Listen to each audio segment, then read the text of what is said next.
What's up, Lego builders? Welcome back to Coconut Brick Studios. I get people asking me all the time, Coconut, are you my real dad? Not really, but what I do get asked a lot is what parts people should buy and how much money does mock building cost? Now those are not easy questions to answer, but I thought I'd shed a little light on what certain parts and budgets will get you by building 3 different clone bases at 3 different price points. I feel like I should also add a disclaimer, these are loose estimates and not exact amounts because this video is just for fun and I am no math whiz. Anyways, if you're ready to get financial with some clone bases, don't forget to execute Order 66 on that like button, and let's get building. I want to start out with as low a price point as possible to give myself a real challenge. And let's be honest, a $70 clone base versus $200 clone base just doesn't sound as exciting a video as this. My first range is $10 to $20. I was shooting for 10, but that went out the door like 20 pieces in. I don't even know if it's possible to build a base for 10 bucks, but let me know in the comments if you think you can do it. This is probably the range a lot of beginner builders / collectors find themselves in. You have some pieces and skills, but haven't really dived deep into new techniques and mocking yet. At this price range, angles are your best friend. Just by using 6 of these big triangle bricks and some macaroni bricks, you can see I've made a pretty decent structure that uses less than 50 pieces. So if you're looking for what parts to buy, don't just go for the brick and plate. Shop around and see what kind of slopes and angled bricks you can find. The bigger the better to cover up more ground. These will help you build more interesting looking shapes and structures. To cover up those big gaps between the triangle bricks, I'm building various panels out of plate and tile, then throwing on some greebling pieces to make the walls more detailed. And no matter how small, no base is complete without some computers for the NPCs to use.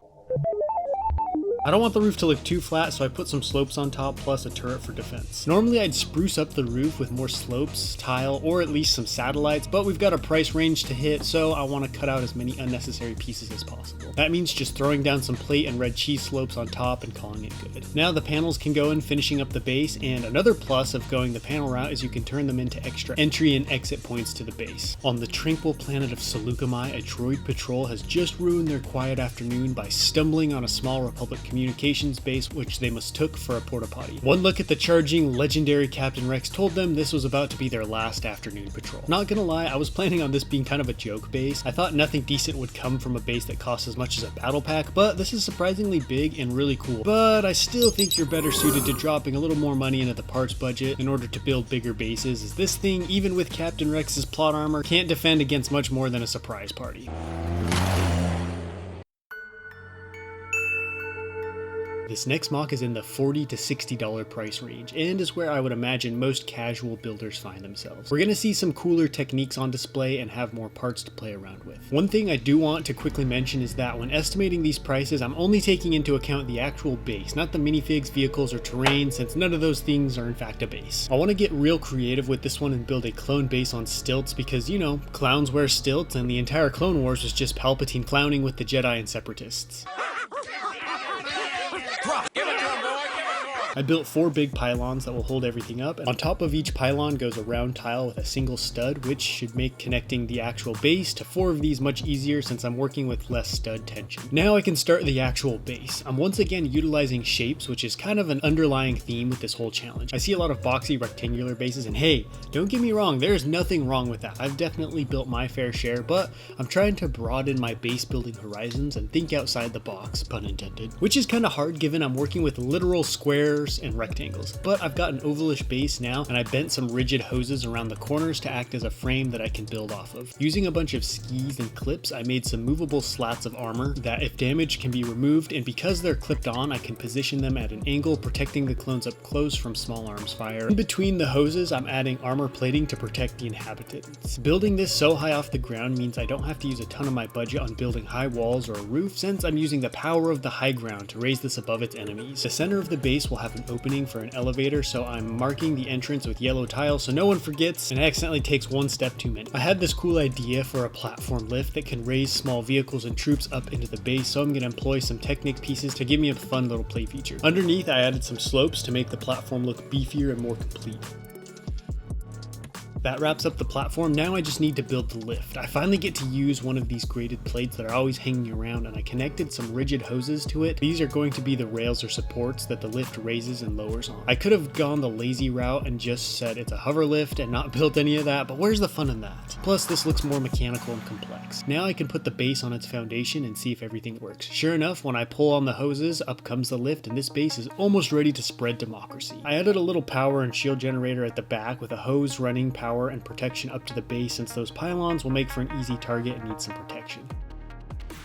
Now I can add the needed minifigures, odds and ends to the base, and of course, I won't pass up another opportunity to do some terrain building. This isn't specifically a clone base building tip, but picking good, vibrant colors and some interesting foliage to go around your base can really elevate the whole mock by adding some much needed color contrast and selling certain design choices. Like, for example, a tall base like this would make sense in a forest of trees to give the clones a higher vantage point. The Republic, determined to establish better footholds on distant and sometimes hostile planets, has deployed these mobile bases to strengthen the front lines. Capable of repairing smaller vehicles and supporting scouting and recon units, the lift is also good for hazing the new guys during lunch.